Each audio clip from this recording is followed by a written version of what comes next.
Hello everyone, जय Hind, Vande Mataram. Friends, current affair की series के तीसरे वीडियो में हम लोग आज पढ़ने वाले हैं मिताली एक्सप्रेस के बारे में।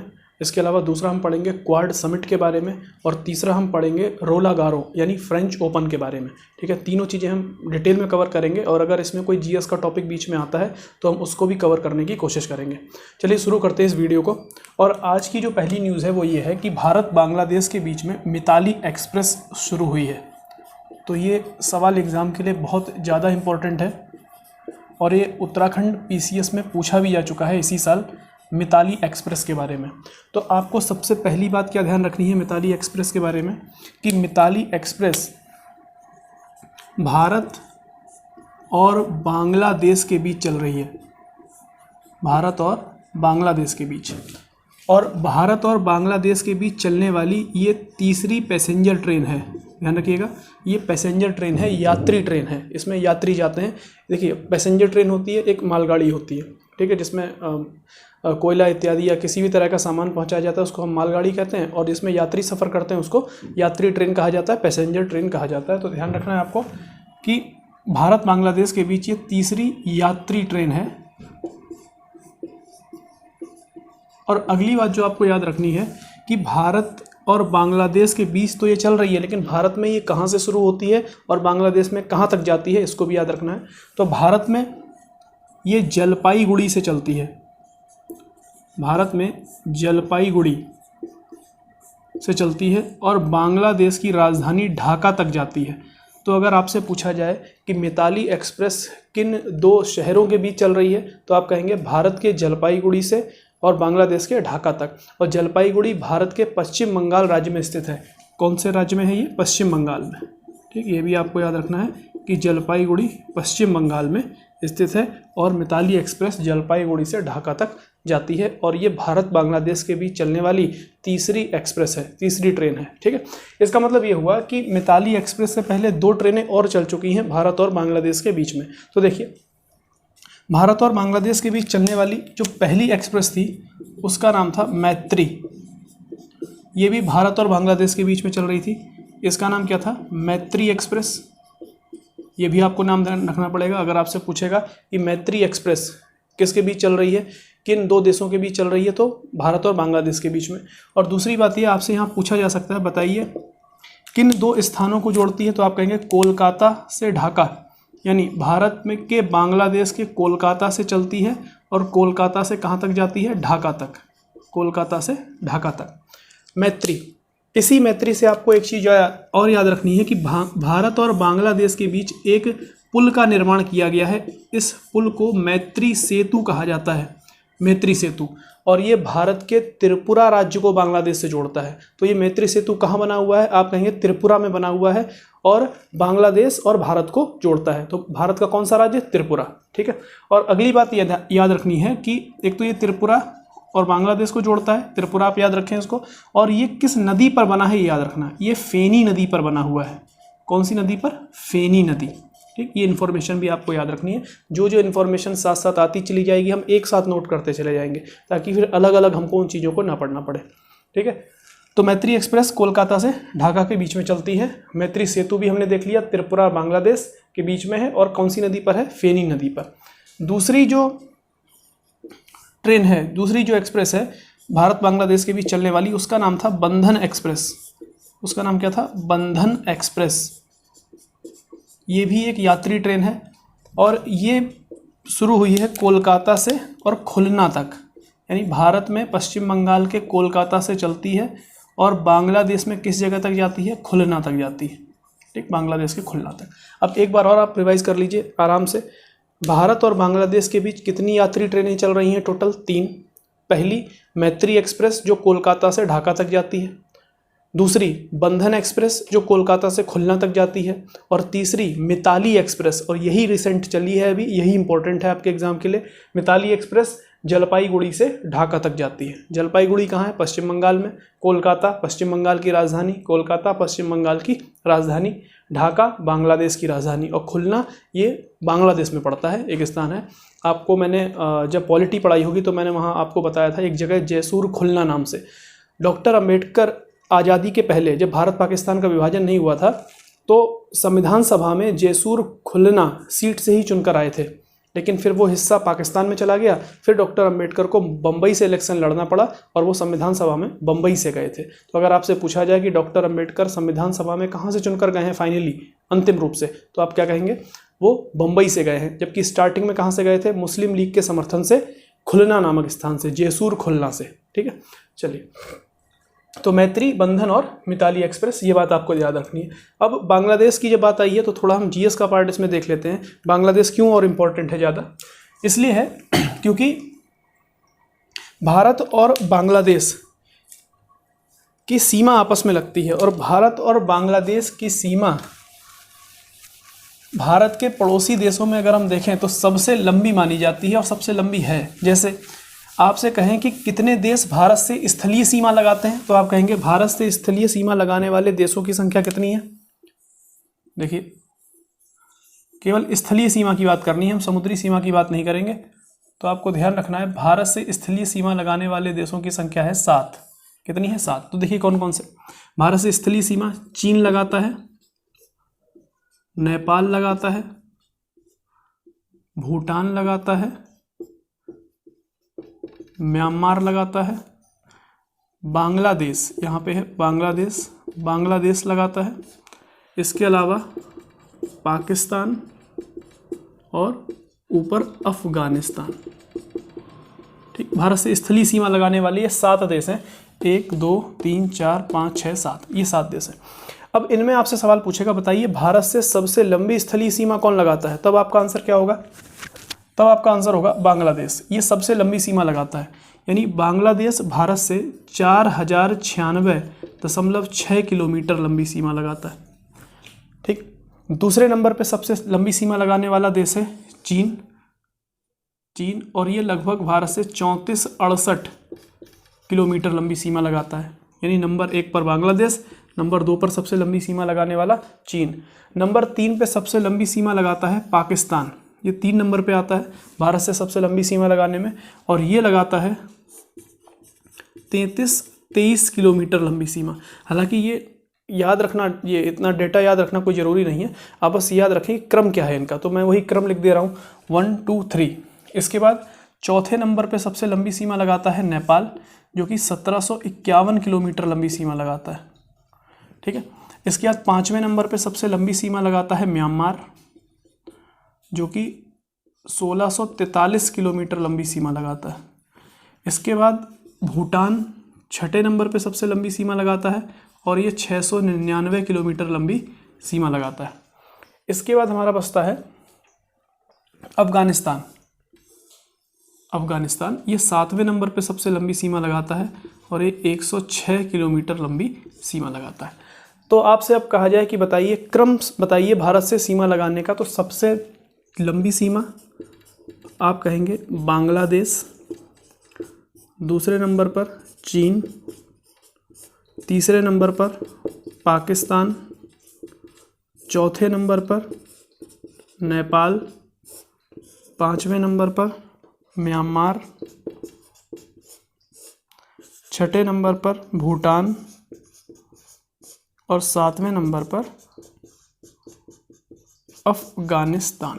ठीक, ये क्रम है। और अगर आपको ये क्रम याद नहीं रहता तो इसके लिए एक छोटी सी ट्रिक है, वो आप लिख सकते हैं, उसको यूज़ कर सकते हैं, आसानी से आपको याद हो जाएगा। आपको लिखना है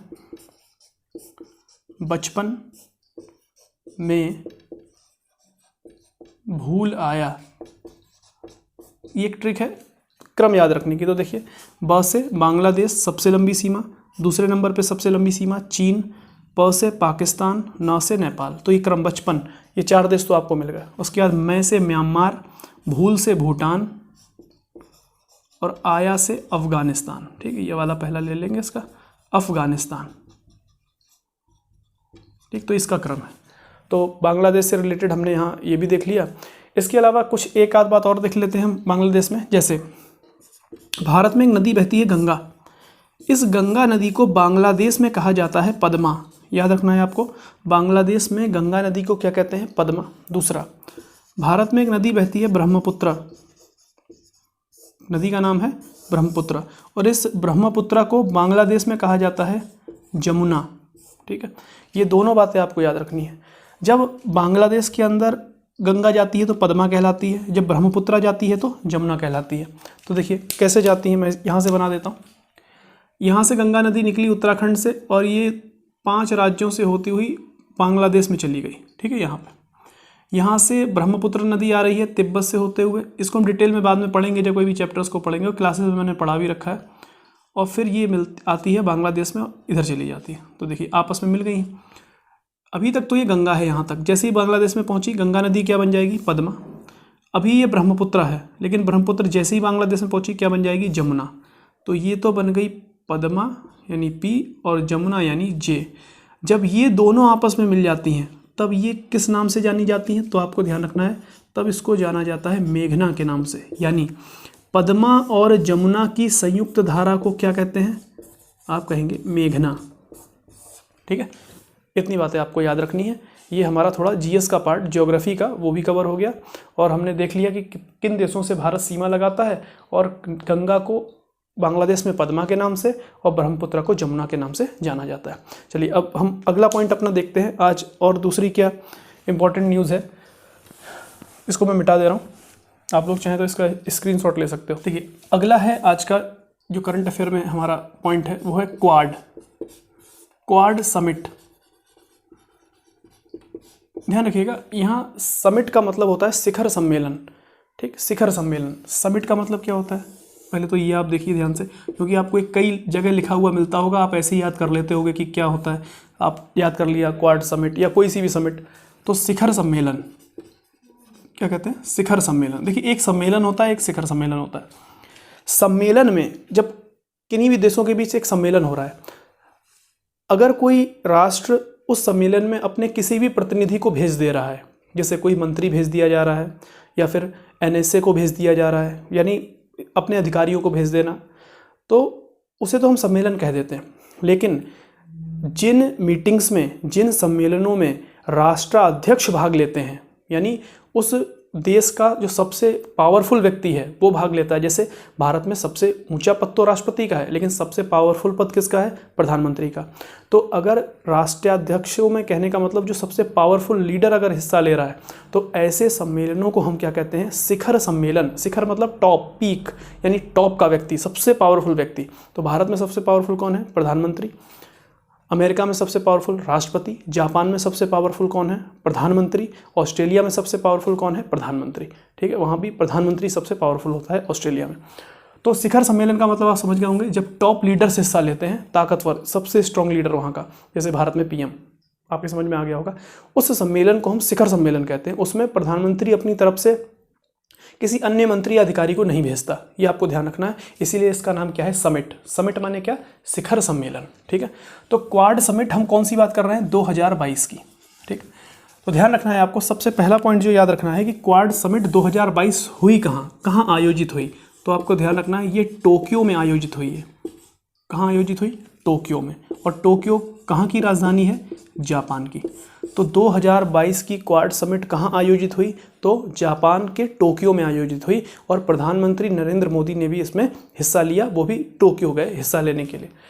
अब इस क्वाड में, क्वाड का मतलब क्या है, पहले तो हम वो जान लेते हैं। क्वाड का मतलब है क्वाड्रिलेटरल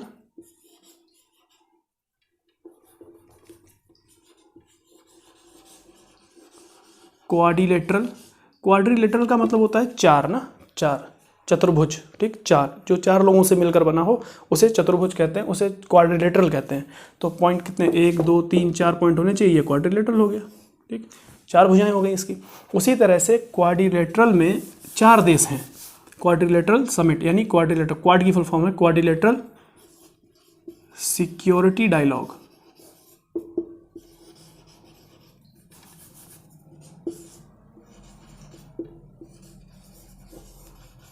ठीक। क्वाड्रिलेटरल सिक्योरिटी डायलॉग, ये यहीं से क्या बन गया, क्वाड, ठीक है, क्वाड। चलिए, तो इसमें 4 देश सदस्य हैं, 4 देश हिस्सा लेते हैं। और ये 4 कौन हैं हम जानना जरूरी है। सबसे पहला जो देश है उसका नाम है जापान। जापान के बाद दूसरा देश इंडिया, यूएसए और ऑस्ट्रेलिया। ये 4 क्वाड के सदस्य हैं। ठीक, तो आपसे पूछा जाएगा सवाल एग्जाम में कि निम्नलिखित में से कौन सा देश क्वाड का सदस्य नहीं है, तो आपको इन 4 को याद रखना है, बाकी जो भी दिया हो वो क्वाड का सदस्य नहीं होगा, इतनी बात आपको याद रखनी है। ठीक है, तो देखिए, तो 2022 में जो मीटिंग हुई है ना, ये पहली बार ऐसा हुआ है कि सभी सदस्य, यानी ये चारों देश के जो राष्ट्राध्यक्ष हैं, आपस में मिले हैं। ये ध्यान रखना है, पहली बार क्वाड के सदस्यों ने साथ में बैठकर मीटिंग की है। इससे पहले ये मीटिंग 2021 में जब हुई तो वर्चुअली हुई थी। कहने का मतलब जो, क्योंकि कोरोना काल था उस समय, ठीक है, देशों में जाने पे प्रतिबंध था इधर उधर, तो राष्ट्राध्यक्षों ने वर्चुअली मीटिंग की थी, यानी ऐसे सामने वीडियो कॉन्फ्रेंसिंग के जरिए, गए नहीं थे। अब की टोक्यो में सबके सब पहुँचे हैं। ठीक है, तो ये ध्यान रखना है, पहली बार 2022 में हुई, और सबसे पहली बार ये कब हुई तो 2021 में हुई, लेकिन क्वाड 2017 में अस्तित्व में आ गया था। ये आपको ध्यान रखना है। देखिए, क्वाड के बारे में क्या क्या याद रखना है आपको। पहला, क्वाड का विचार किसने दिया, यानी ये किसके दिमाग की उपज है, ऐसे समझिए, क्वाड किसके दिमाग की उपज है। ठीक, ये आपसे ऐसे भी पूछा जा सकता है कि क्वाड किसका ब्रेन चाइल्ड, किसके दिमाग की उपज है, किसने क्वाड का विचार दिया, किस व्यक्ति ने। तो ध्यान रखना है, क्वाड का विचार देने वाले व्यक्ति हैं जापान के पूर्व प्रधानमंत्री, पहले, इससे पहले जो प्रधानमंत्री थे उनका नाम था शिंजो अबे।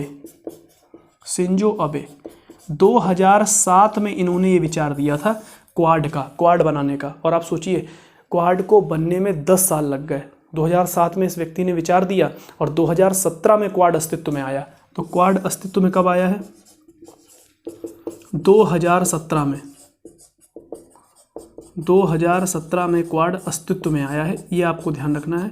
और पहली मीटिंग कब हुई है? 2021 में वर्चुअली हुई थी, और 2022 में सब एक साथ पहली बार जाकर मिले हैं। इन चीज़ों को आपको याद रखना पड़ेगा, ध्यान रखिएगा। तो क्वाड, सबसे इंपॉर्टेंट सवाल है ये, क्वाड किसके दिमाग की उपज है, किसका विचार था ये? शिंजो आबे का। और शिंजो आबे कौन थे? ये जापान के पूर्व प्रधानमंत्री। अभी जो प्रधानमंत्री हैं, इनसे पहले एक प्रधानमंत्री हुए, उनसे भी पहले एक, वो थे शिंजो आबे। बहुत ही फेमस, बहुत ही पॉपुलर प्रधानमंत्री, लोकप्रिय प्रधानमंत्री हुए जापान के, आपको याद रखना है। तो क्वाड, अब यहाँ पे हम देख लेते हैं कुछ बातें कि आखिर क्वाड बनाना क्यों पड़ा, है ना। इस पर भी थोड़ा सा दिमाग लगा लें कि क्वाड आखिर बनाना क्यों पड़ा। अब देखिए आप, इसको मैं मिटाता हूँ एक बार।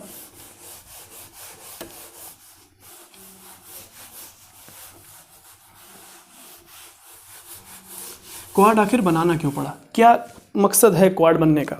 तो ध्यान रखना, इंडो पैसिफिक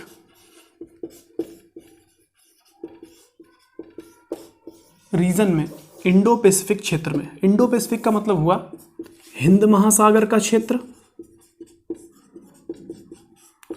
और पैसिफिक का मतलब हुआ प्रशांत महासागर का क्षेत्र। इस क्षेत्र में व्यापार शांतिपूर्वक होता रहे, जहाज़ों की आवाजाही शांतिपूर्वक होती रहे, किसी तरह का इसका मिलिटराइजेशन ना हो, यानी इसमें आर्मी इकट्ठी ना हो पाए, उस चीज़ को ध्यान में रखते हुए क्वाड का गठन किया गया। क्योंकि इस क्षेत्र में चीन का प्रभाव बहुत ज़्यादा बढ़ रहा है। हिंद महासागर आप देखें, चाहे प्रशांत महासागर देखें, चीन अपना प्रभाव बहुत ज़्यादा बढ़ा रहा है। आपने दक्षिणी चीन सागर का नाम सुना होगा। दक्षिणी चीन सागर प्रशांत महासागर का ही एक हिस्सा है, और वहाँ पर चीन बहुत ज़्यादा पावरफुल है। उसने पूरे क्षेत्र में अपनी आर्मी फैला रखी है, पूरी नेवी उसी क्षेत्र में। आप सोचिए, अगर उस क्षेत्र पर चीन ढंग से कब्जा कर लेता है तो सारा व्यापार बाधित हो जाएगा। क्योंकि प्रशांत महासागर यानी अमेरिका से होते हुए जहाज पहले दक्षिणी चीन सागर में आते हैं, फिर मलक्का स्ट्रेट होते हुए हिंद महासागर में प्रवेश करते हैं, उसके बाद भारत, अफ्रीका इत्यादि देशों में व्यापार होता है।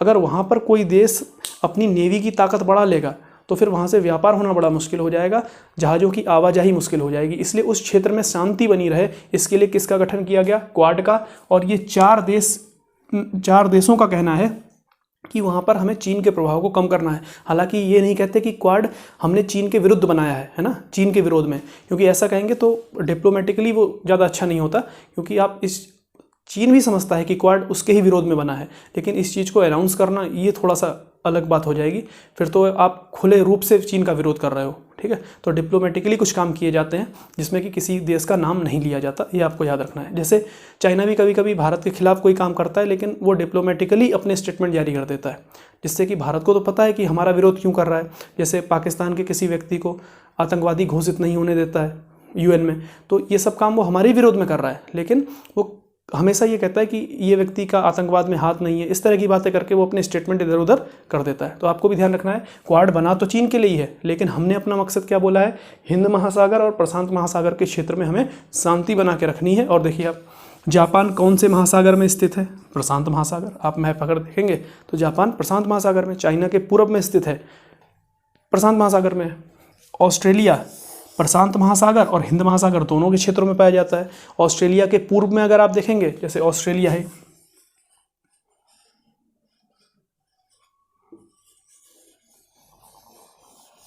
ये ऑस्ट्रेलिया है।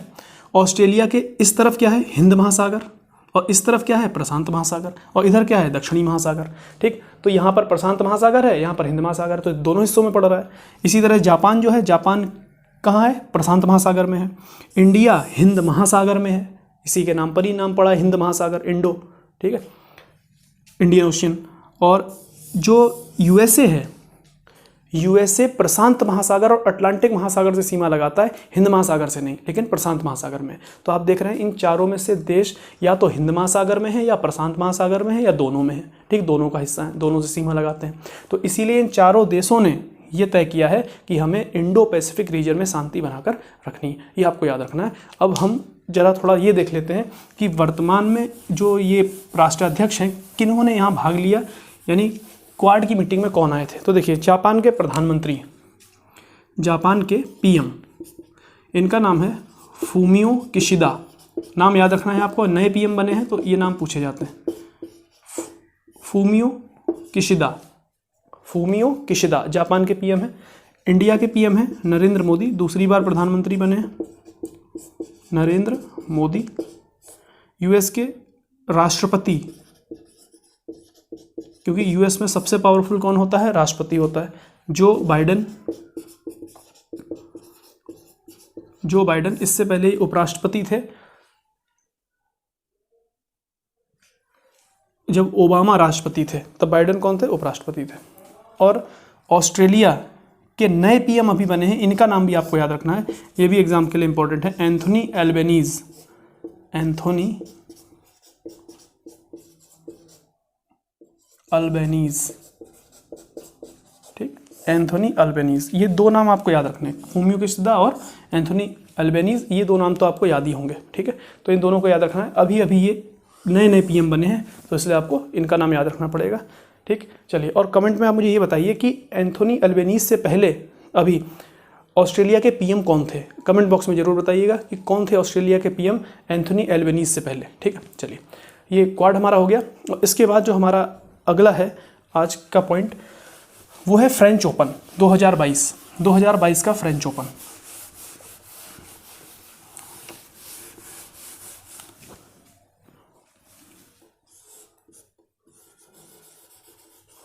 फ्रेंच ओपन 2022, ठीक।